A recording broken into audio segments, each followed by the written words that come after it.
TikToker आयत को उसके शोहर की जानिब से गला दबाकर मार दिया गया। नाज़रीन, मोहल्लेदारों को जब बदबू आई तो 2 दिन बाद पता चला कि आयत का हो गया है। उसकी बहन को कॉल की गई जो बुरेवाला की रहायशी है और वो वहां से लाहौर थाना नवाब टाउन आकर दुआएं देती रही कि आखिरकार मेरी बहन का कसूर क्या था। तमाम तफसीलात क्या है आपको बताएंगे आज के इस व्लॉग में।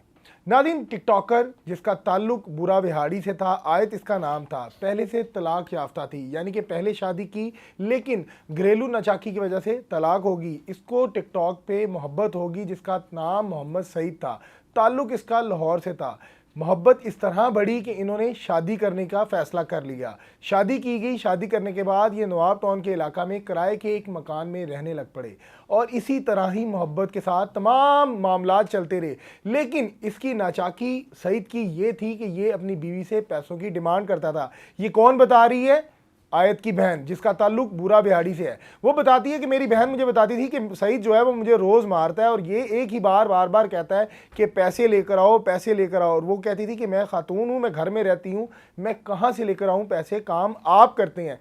और यही मामला दिन ब दिन चलते रहे। लेकिन उसकी बहन का बताना है कि मेरी बहन उसके साथ पहले 2 माह तक खुश थी, उसके बाद इनके लड़ाई झगड़े बहुत ज़्यादा बढ़ गए थे। नाज़रीन, अंधी मोहब्बत का अंजाम अक्सर हमने यही देखा है कि बाद में लड़ाई झगड़ों से लेकर तक वाक़यात हो जाते हैं। टिकटॉक के पहले भी आपको बहुत ज़्यादा केस रिपोर्ट कर चुके हैं। ये वाक़या लाहौर में थाना नवाब टाउन में पेश आया।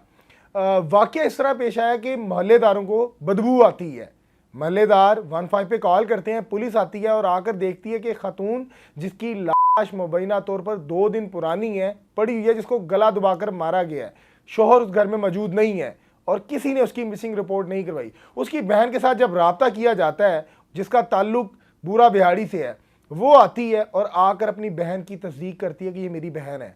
उसके शोहर के खिलाफ उसकी बहन की मदय्यत में FIR दर्ज कर ली जाती है, जिसमें वो तमाम हालो हवाल बताती है। नाज़रीन, सोशल मीडिया में अक्सर लोग एक दूसरे से मोहब्बत के वादे, जीने के वादे ज़रूर करते हैं, लेकिन उसका जो पस मंज़र, पर्दे के पीछे चेहरा है, वो नज़र नहीं आता। उसके अज़ाइम क्या है, वो चाहता क्या है, वो किस करैक्टर का मालिक था, ये नज़र नहीं आता। ख़वातीन या मर्द ट्रैप हो जाते हैं और ट्रैप होने के बाद उनको नताइज जो है उसके बड़े संगीन मिलते हैं। आयत के साथ भी यही हुआ। उसने पहली शादी की घर वालों की मर्जी से, जो अमूमन कोई नचाकी की वजह से नहीं चल पाई, डिवोर्स होगी। ये जो शादी थी ये आयत ने अपनी मर्जी से की थी, टिकटॉक पे पसंद करके।